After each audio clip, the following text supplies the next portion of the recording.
Carnivàle, Carnivàle, is an American television series set in the United States during the Great Depression and Dust Bowl, in tracing the lives of two disparate groups of people. Its overarching story depicts the battle between good and evil and the struggle between free will and destiny. The storyline mixes Christian theology with Gnosticism and Masonic lore, particularly that of the Knights Templar. The show was filmed in Santa Clarita, California, and other Southern Californian locations. Carnivàle was produced by HBO and ran for 2 seasons between September 14, 2003 and March 27, 2005. The show was created by Daniel Nuff, who also served as executive producer with Ronald D. Moore and Howard Klein. The incidental music was composed by Jeff Beal. Nick Stahl and Clancy Brown starred as Ben Hawkins and brother Justin Crowe, respectively. Early reviews praised the style of Carnivàle but questioned the approach and execution of the story. Carnivàle was cancelled after 24 episodes, cutting its intended 6-season run short by 4 seasons. The show won 5 Emmys in 2004, was nominated for 10 further Emmy Awards, and received numerous other nominations and industry awards between 2004 and 2006. Plot introduction. The 2 seasons of Carnivàle take place in the Depression-era Dust Bowl between 1934 and 1935, and consist of 2 main plot lines that slowly converge. The first involves a young man with strange healing powers named Ben Hawkins, who joins a traveling carnival when it passes near his home in Milfay, Oklahoma. Soon thereafter, Ben begins having surrealistic dreams and visions, which set him on the trail of a man named Henry Scudder, a drifter who crossed paths with the carnival many years before, and who apparently possessed unusual abilities similar to Ben's own. The second plot line revolves around a Father Coughlin-esque Methodist preacher, Brother Justin Crowe, who lives with his sister Iris in California. He shares Ben's prophetic dreams and slowly discovers the extent of his own unearthly powers, which include bending human beings to his will and making their sins and greatest evils manifest as terrifying visions. Certain that he is doing God's work, Brother Justin fully devotes himself to his religious duties, not realizing that his ultimate nemesis, Ben Hawkins, and the carnival are inexorably drawing closer. Production. Conception. Daniel Nuff conceived the initial script for the show between 1990 and 1992 when he was unsatisfied with his job as a Californian health insurance broker and hoped to become a screenwriter. He had always been interested in carnivals and noted that this subject had rarely been dramatized on film. The resulting story and its treatment of freaks was strongly informed by Nuff's experiences of growing up with a disabled father who was not commonly accepted as a normal human being. Nuff named the intended feature film script Carnivàle, using an unusual spelling for a more outlandish look. Nuff had plotted the story's broad strokes as well as several plot details from early on and knew the story destination until the final scene. However, the resulting 180-page-long script was twice the length of a typical feature film script, and Nuff still felt that it was too short to do his story justice. He therefore shelved the screenplay as a learning experience. In the meantime, all but one of Nuff's other scripts were rejected by Hollywood studios, often for being too weird. In the mid-1990s, Nuff met a few Writers Guild TV writers who encouraged him to revise Carnivàle as a TV series.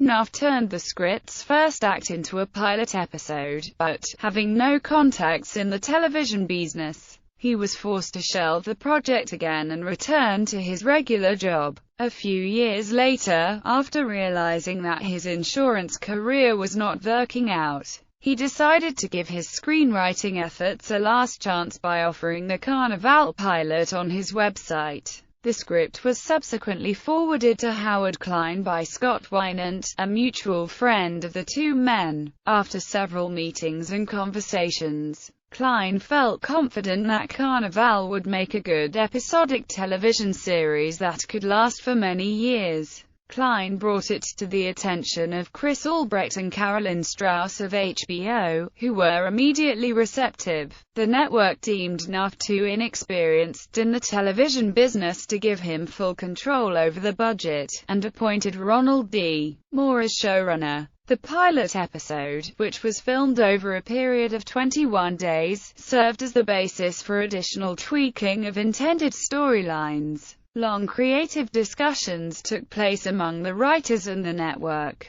leading to the postponement of the filming of the second episode for 14 months. One major change was the addition of extra material for Brother Justin's side of the story. Brother Justin was originally conceived as a well-established preacher, and as a recurring character rather than a regular one. However, after perusing the preliminary version of the pilot, Nuff and the producers realized that there was no room for Justin to grow in a television series. Hence, it was decided to make Brother Justin an ordinary Methodist minister in a small town, setting him back in his career by about 1 or 2 years. Expanding Brother Justin's role opened new possibilities, and his sister Iris was created as a supporting character. Little was changed on Ben Hawkins' side except for the addition of the Cooch family. A Carnivàle consultant had elated the producers by calling attention to his research about families managing Cooch shows in the 1930s.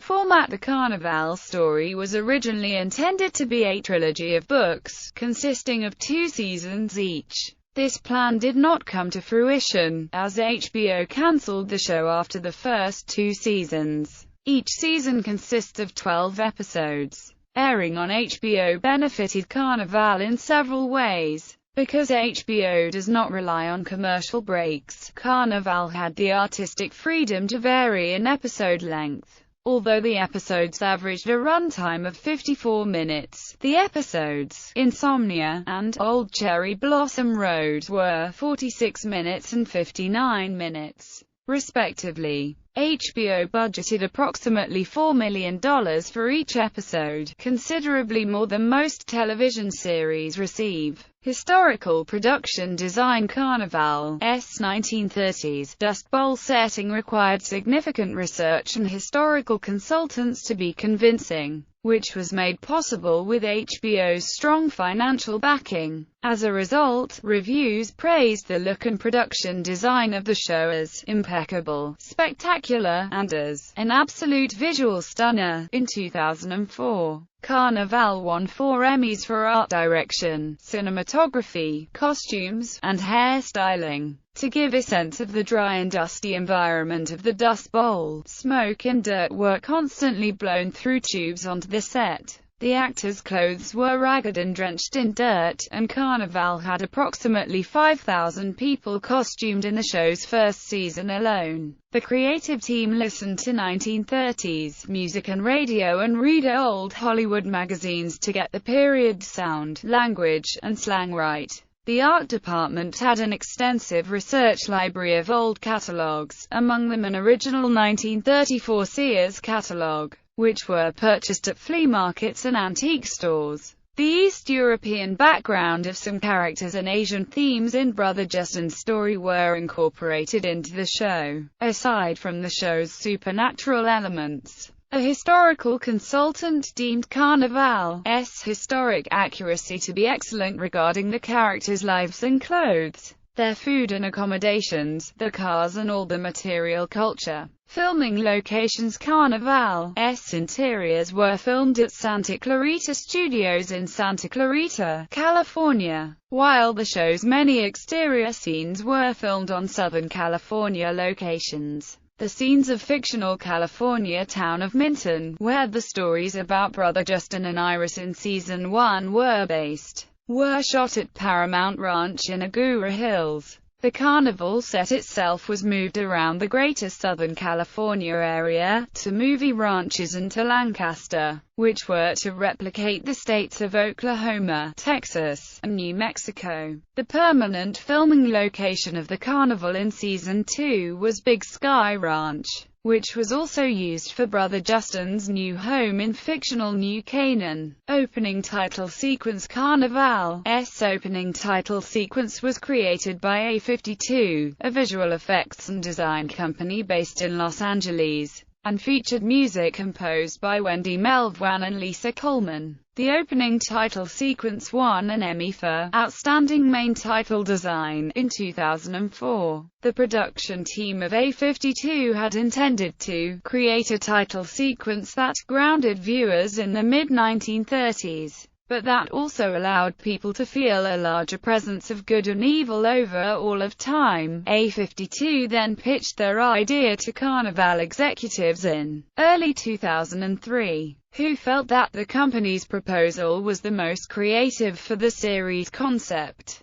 The actual production included scan transparencies of famous pieces of artwork, each scan transparency being up to 300 megabytes in size. The resulting images were Photoshop and digitally rendered. A last step involved stock footage clips being compiled and digitally incorporated into the sequence. The opening title sequence itself begins with a deck of tarot cards falling into the sand, while the camera moves in and enters one card into a separate world presenting layers of artwork and footage from iconic moments of the American Depression era. The camera then moves back out of a different card and repeats the procedure several times. The sequence ends with the camera shifting from the Judgment tarot card to the Moon and the Sun, identifying the Devil and God respectively, until the wind blows away all cards and the underlying sand to reveal the Carnivàle title artwork. Music. Carnivàle features instrumental music composed by Jeff Beal, as well as many popular and obscure songs from the 1920s and 1930s.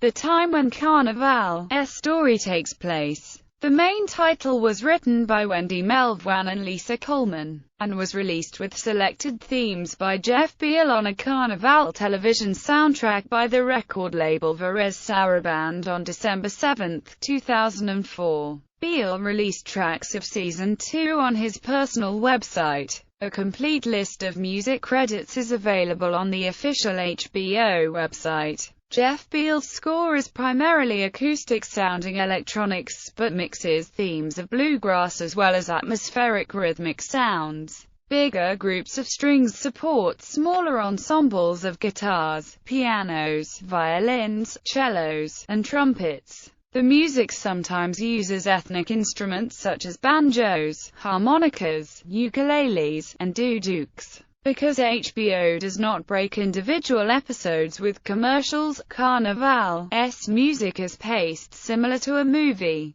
with character-specific leitmotifs from as early as the first episode. Characters get musically identified by solo instruments chosen for the character's ethnic background or nature. Some characters whose connections would only be disclosed later in the series have intentionally similar themes. Different music is consciously used to represent the two different worlds of the story. Brother Justin's world features music of constructed orchestral sound with religious music and instruments. On the other hand, the score of the Carnival side is more deconstructed and mystical, especially when the carnival travels through the Dust Bowl and remote towns. For carnival scenes taking place in the Cooch Show or in cities, however, contemporary pop music, blues, folk, and ethnic music is played. One of the most defining songs of Carnivàle is the 1920s song, Love Me or Leave Me, sung by Ruth Etting, which is used in several episodes to tie characters in the two worlds thematically.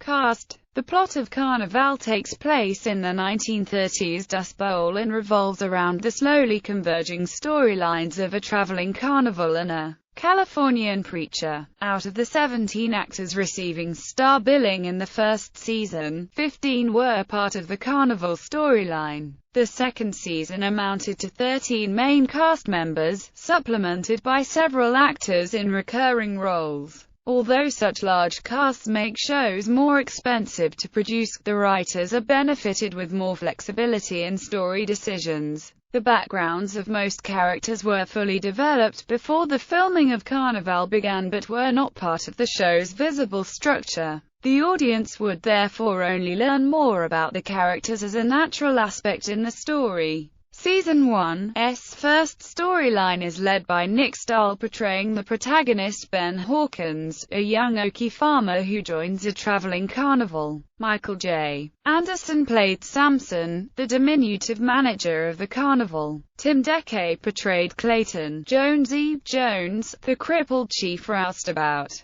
Patrick Burchill acted as the carnival's blind mentalist Lodge, while Deborah Christopherson played his lover, Leela the bearded lady. Diane Salinger portrayed the catatonic fortune teller Apollonia, and Clea Duvall acted as her tarot card-reading daughter, Sophie. Adrienne Barbeau portrayed the snake charmer Ruthie, with Brian Turk as her son Gabriel, a strong man. John Fleck played Gecko the Lizard Man, and Karina and Sarah Stebbin appeared as the conjoined twins, Alexandria and Caledonia. Amanda O'Day portrayed their other daughter, Dora Mae Dreyfus, in a recurring role. John Savage played the mysterious Henry Scudder in several episodes, while Linda Hunt lent her voice to the mysterious management. The second storyline is led by Clancy Brown portraying the primary antagonist, the Methodist minister Brother Justin Crowe. Amy Madigan played his sister Iris.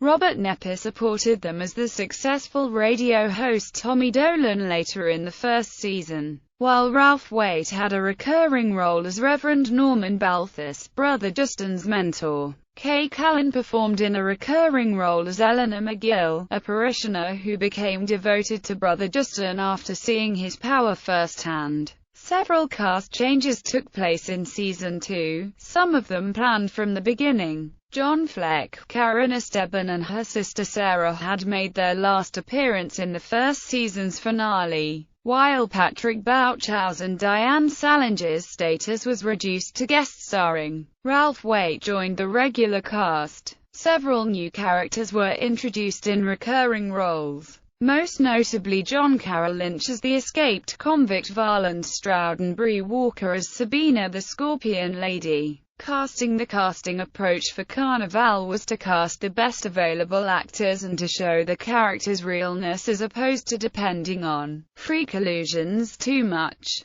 Carnivàle's casting directors John Papsadera and Wendy O'Brien already had experience in casting freaks from previous projects. The producers generally preferred actors who were not strongly identified with other projects, but were willing to make exceptions, such as for Adrienne Barbeau as Ruthie. The script for the pilot episode was the basis for the casting procedure, with little indication where the show would go afterwards. This resulted in some preliminary casting disagreements between the creators and producers, especially for leading characters such as Ben, Brother Justin and Sophie. The character of Ben was always intended to be the leading man and hero of the series, yet he was also desired to display a youthful, innocent and anti-hero quality. Nick Stahl had the strongest consensus among the producers. The character of Sophie was originally written as more of an exotic gypsy girl, but Clea Duvall, a movie actor like Stahl, got the part after 4 auditions. Tim Decay was cast as Jonesy because the producers felt he best portrayed a very American-looking baseball player of that period.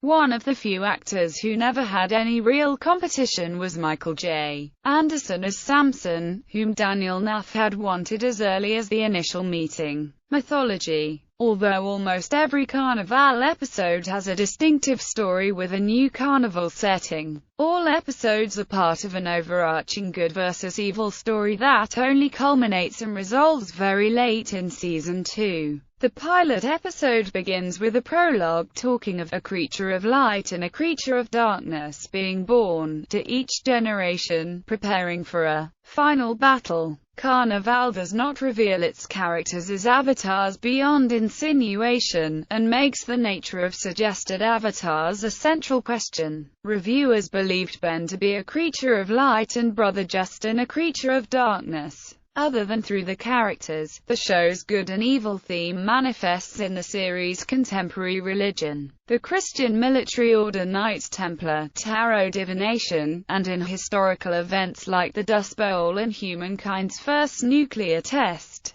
The writers had established a groundwork for story arcs, character biographies and genealogical character links before filming of the seasons began, but many of the intended clues remained unnoticed by viewers. While Ronald D. Moore was confident that Carnivàle was one of the most complicated shows on television, Daniel Knaff reassured critics that Carnivàle was intended to be a demanding show with a lot of subtext and admitted that, "You may not understand everything that goes on, but it does make a certain sense." Knaff provided hints about the show's mythological structure to online fandom both during and after the two-season run of Carnivàle, and left fans a production summary of Carnivàle's first season 2 years after cancellation. Matt Roush of TV Guide called Carnivàle the perfect show for those who thought Twin Peaks was too accessible. The Australian stated that Carnivàle seems to have been conceived in essentially literary terms, which can sometimes work on the page but is deadly on the large screen, let alone a small one. It's almost like a biblical injunction against pretension on television. A reviewer admitted his temptation to dismiss the first season of Carnivàle as too artsy and esoteric, because his lack of involvement prevented him from understanding what the heck was going on, which can be a problem for a dramatic television series. TV Zone, however, considered Carnivàle a series like no other, and the fact that it is so open to interpretation surprisingly proves to be one of its greatest strengths. Carnivàle was lauded for bringing the hopelessness of the Great Depression to life, and for being among the first TV shows to show unmitigated pain and disappointment. But reviewers were not confident that viewers would find the slowly unfolding sadness appealing over long, or would have the patience or endurance to find out the meaning of the show.